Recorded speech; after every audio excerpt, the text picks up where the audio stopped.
Bueno, hola, hoy estoy estudiando para una prueba de salud pública que habla especialmente del SUS, que es el Sistema Único de Salud. El Sistema Único de Salud es el sistema que Brasil adoptó y ha trabajado a muchos años.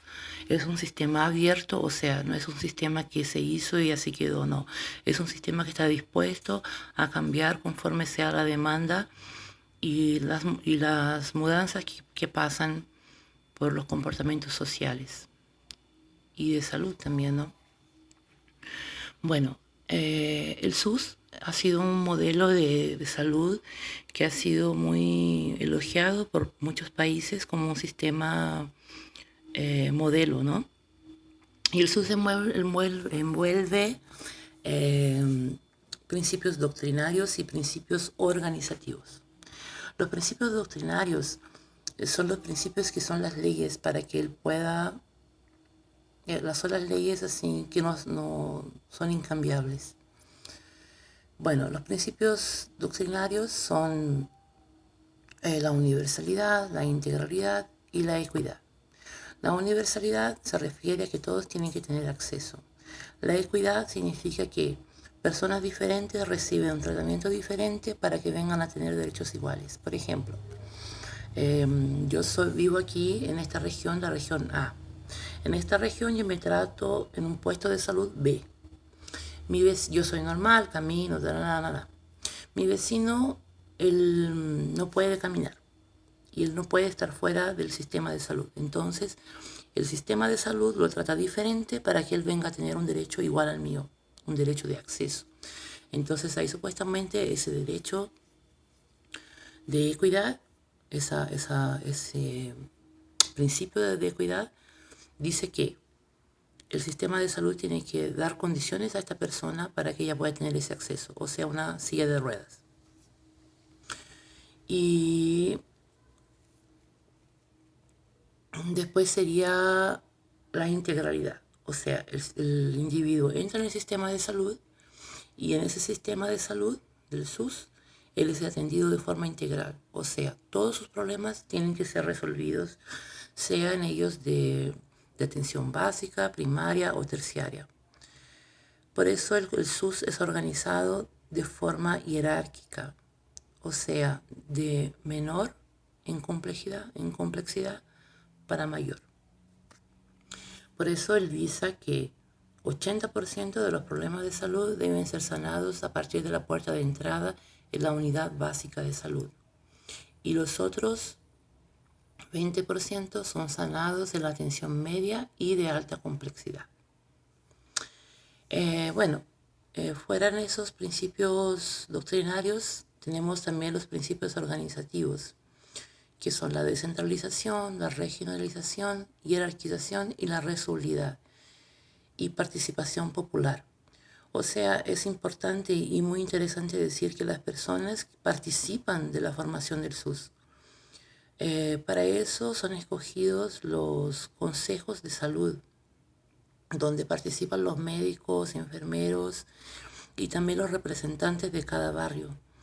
Y estos representantes participan, sí, de las conferencias de salud de la Organización Mundial de Salud para ver de qué forma mejorar la salud de esa región.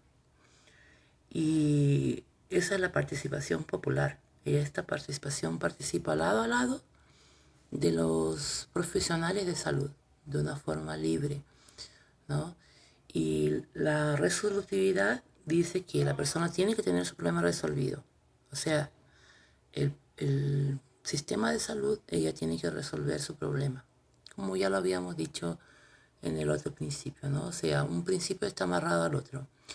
La regionalización se refiere a que cada región es responsable por su popularización.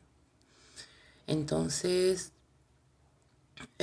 y yo tengo que, por ejemplo, si yo soy, no sé cómo se dice en español, alcalde, creo que es eso.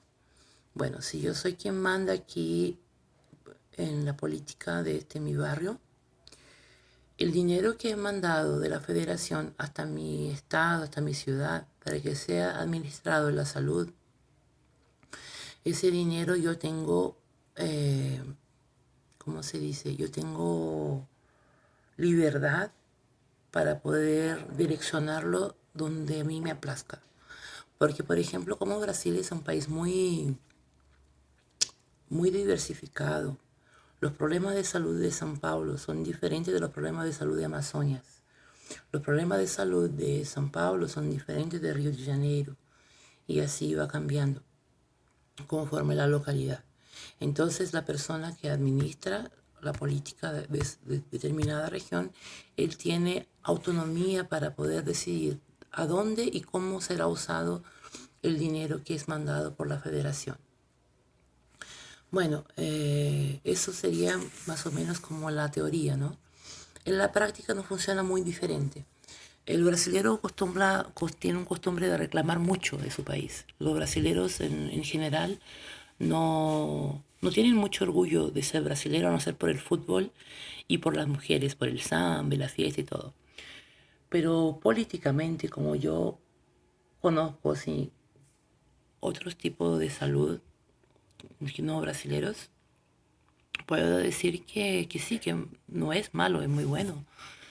A veces sí se llena demasiado, hay una demanda muy grande, pero no quiere decir que la persona se quede fuera del sistema y gratuito, ¿no? Por ejemplo, eh, tú tienes una apéndice, está con sospecha de apendicitis. Tú vas hasta sin documentos, hasta un pronto socorro, le decimos aquí, no sé cómo se llamará ahí, donde alguien vea este vídeo. Y bueno, y ahí la persona pasa por atendimiento de emergencia, que también está unido a la atención básica, a la atención primaria, solo que de pequeñas emergencias, una emergencia ambulatorial. Y ahí ya, la persona pasa y ella va a ser atendida y está sin documentos. Tú entras y dices, oye, mi nombre es tal, tal, tal, me estoy sintiendo mal hace tantos días y todo. Y tú puedes ser del norte de Brasil y estar en São Paulo y sentirte mal y el sistema tiene que atenderte y solucionar tu problema. Y eso todo es gratuito. Eso todo, uno tiene derecho a utilizarlo. Los profesionales de salud público son buenísimos. Aquí en Brasil existe concurso público. En ese concurso público es un concurso que el país abre dependiendo de su región. En São Paulo, por ejemplo, o en Río, o en Minas, o no sé, Mato Grosso, Amazonia, depende del estado. Abre un concurso público. ¿Qué pasa en ese concurso público? Se abren editoriales que dicen, por ejemplo, contrataremos a 200 médicos, ya, 200 médicos generalistas, 200, no sé, 300 enfermeros y un psicólogo, un dentista y todo. De ahí ya la persona llega, se inscribe, paga así un valor poco, así un valor eh, poco, así un valor de talla, le decimos aquí, talla, ¿no? De ese valor. Y ahí uno hace el concurso y ahí son pruebas hechas por los profesionales equivalentes al concurso. Claro, por ejemplo, un médico va a hacer una prueba a otro médico, un psicólogo le va a hacer la prueba a otro psicólogo. Y ahí las personas que quieren participar se inscriben y ya ahí van. Y ahí por lo general son pruebas muy difíciles y pasan los mejores. Entonces el atendimiento público no es mal hecho, mal efectuado. Es un atendimiento bueno. Lo que sí pasa es que por la diferencia de demandas de impuestos, algunas ciudades, algunos estados de Brasil sí son más carentes, son más necesitados. Por ejemplo, tengo una amiga que es casada con un médico que es de Roraima. Ya, en ese hace frontera con Venezuela. Y él trabaja como médico, su mamá trabaja como médico. ¿Y qué es lo que pasa? Él dice que a veces no había cosas básicas en el hospital. ¿Por qué? Porque la demanda de impuestos es muy baja. Entonces, pocas personas utilizan, consecuentemente, el Estado manda poco dinero también. Y ahí se acaba yendo para lo que más se necesita. São Paulo, como es una ciudad más rica, o sea, la ciudad más rica de Brasil, ¿no? Como decía, mucha gente se viene a vivir a São Paulo por la salud, por el transporte, por la educación, por la estructura que São Paulo tiene. Por ejemplo, una escuela pública en São Paulo eh, tiene que tener almuerzo para los niños, tiene que tener uniforme gratuito, tiene que tener material escolar gratuito. Entonces, son pequeñas cosas que a veces los brasileños acostumbrados no se dan cuenta que en otros países no hay. Y quien tiene, tiene, y quien no tiene, acabó y que se vire para tener. Entonces, depende mucho de la demanda. Pero he visto personas aquí en San Pablo que vienen de otros estados para atenderse en San Pablo. ¿Por qué? Por la universalidad. Entonces tenemos en San Pablo el Hospital das Clínicas, que es el mayor hospital, el mayor complejo hospitalar del país y de la América Latina. Es inmenso, inmenso, inmenso. Un día voy a filmar. Y ahí tenemos atendimiento al cáncer, oncología para niños y áreas respectivas como traumatología, todo lo que te puedas imaginar existe aquí. Y tengo amigos que trabajan en ese hospital y dicen que no conocen a sus compañeros de trabajo porque es enorme, realmente un complejo. Y bueno, y viene gente de lejos. Y sí, otra cosa importante también decir que cuando el sistema de salud, por ejemplo, en una ciudad A, no tiene el atendimiento para la necesidad de salud de una persona, por ejemplo, en la ciudad A no hay atendimiento, no hay atendimiento oncológico, ¿no?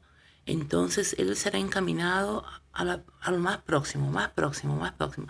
A veces viene gente de otros estados a atenderse en las clínicas y ahí uno se pregunta, pero ¿cómo si la gente está inserida en un programa de salud pública? ¿Cómo la persona se desloca de un lado al otro? El propio sistema de salud y el ciudadano tiene derecho al transporte. O sea, he disponibilizado una van, un automóvil o un bus que va a traer a esta persona hasta el hospital para que ella sea atendida. Y bueno, eso es un poco de la salud pública de Brasil, cómo funciona. Sí, otra cosa importante también de la unidad básica de salud, que como decía, que Brasil es un país muy grande y todo, a veces en algunas regiones no hay, las personas no tienen acceso, viven así en la selva, digamos. Y bueno, ahí, ¿qué pasa? La unidad básica de salud tiene grupos de atención básica. Ese grupo es hecho por un médico, un enfermero y un auxiliar de enfermaje y de 4 a 12 agentes comunitarios de salud. Eso es muy importante porque los agentes comunitarios de salud son de 4 a 12, como decía, y ellos son responsables por una microárea. Esa microárea puede, cada agente atiende a 750 personas y cada equipo de estrategia que va al médico y todo, atienden a 7.000 personas. Entonces, esas personas, ese grupo, ese equipo, ella sale de la unidad básica de salud, de la UBS, como le llamamos, y se desloca a una región que no tiene acceso hasta la unidad básica. Y ahí es hecho un cadastro por el agente comunitario que va a decir dónde vive, qué necesita, si hay necesidad crónica, enfermedades crónicas, si hay analfabetismo, si la casa es una casa que no tiene, ¿cómo se dice? Aquí le decimos esgoto, que es la salida de jetos, ¿no? Si pasa, hay cosas que yo no sé en español, que pasa el camión de basura, si pasa o no pasa, entonces todo eso va contando un punto, y se suma para saber el grado de vulnerabilidad de esa familia y ahí es atendido. Entonces ¿cómo se dice? El proyecto de SUS es para que todos, como decía yo, tengan acceso. Bueno, eso es un poco del Sistema Único de Salud aquí en Brasil.